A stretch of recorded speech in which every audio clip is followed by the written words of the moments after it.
പവിത്രത്തിൻ്റെ അടുത്ത ആഴ്ചയിലെ വിശേഷങ്ങളിലേക്ക് എല്ലാവർക്കും സ്വാഗതം.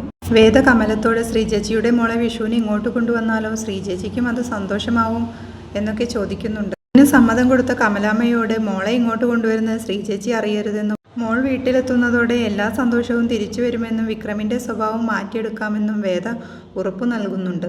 വേദ വിക്രമിനോട് പോയി മോളെ കൊണ്ടുവരുന്ന കാര്യം പറയുന്നു. വിക്രം അത് സമ്മതിക്കുന്നുണ്ട്. രാത്രിയിൽ കണിയൊരുക്കുന്ന വേദ നമുക്ക് ഈ വിഷു അടിച്ചു പൊളിക്കണമെന്ന് വേദ രാവിലെ എല്ലാവരെയും വിളിച്ച് കണി കാണിക്കുന്നു. വിഷമിച്ചു നിൽക്കുന്ന ശ്രീജയെ കതവ് തുറന്ന് കണ്ണൻ്റെ വേഷത്തിൽ നിൽക്കുന്ന മോളെ കാണിക്കുന്നു. എല്ലാവർക്കും സന്തോഷമാവുന്നു. എല്ലാവരും സന്തോഷത്തോടെ വിഷു ആഘോഷിക്കുന്നു. ഇതിനിടയിൽ നന്ദിനിയും വേദയും വഴക്ക് കൂടുന്നുണ്ട്. ദേഷ്യം പിടിച്ചിരിക്കുന്ന വേദയ്ക്ക് വാട്സപ്പ് മെസ്സേജ് വരുന്നു. ഗുണ്ടകളുമായി അടികൂടുന്ന തോക്ക് പിടിച്ചു നിൽക്കുന്ന വിക്രമിൻ്റെ വീഡിയോ ആയിരുന്നു അത്. വേദ അത് വിക്രമിനെ കാണിക്കുന്നുണ്ട്. പുറത്തു പോവാനിറങ്ങിയ വിക്രം വേദയുടെ ഉപദേശം കേട്ട് ദേഷ്യത്തോടെ അകത്തേക്ക് കയറിപ്പോകുന്നു.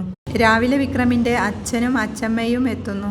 യൂട്യൂബിൽ വ്ളോഗൊക്കെ ചെയ്യുന്ന ഒരു ന്യൂജൻ അച്ഛമ്മ വേദയെ കണ്ട് പരിചയപ്പെടുന്ന മുത്തശ്ശി. വേദ ചെന്ന് വിളിച്ചിട്ട് മുത്തശ്ശിയെ കാണാനെത്തുന്ന വിക്രമിനോട് വേദയെ പറ്റിയൊക്കെ അച്ഛമ്മ ചോദിക്കുന്നുണ്ട്.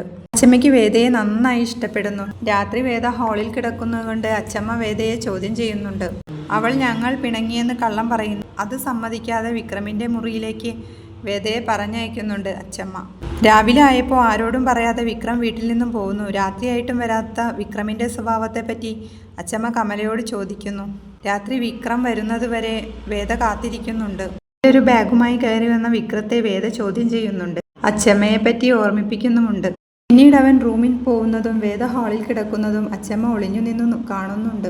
വിക്രമും വേദയും അത്ര അടുപ്പത്തിലല്ലെന്ന് കമലയിൽ നിന്നും അച്ഛമ്മ മനസ്സിലാക്കുന്നു. അങ്ങനെ അച്ഛമ്മയുടെ നിർദ്ദേശത്തിൽ രാത്രിയാവുമ്പോൾ ഒരു കല്യാണ പെണ്ണിനെ പോലെ സുന്ദരിയായി വേദയെ അണിയിച്ചൊരുക്കി പാലുമായി എല്ലാവരും കൂടി വേദയെ വിക്രമിൻ്റെ റൂമിലേക്ക് പറഞ്ഞയക്കുകയാണ്.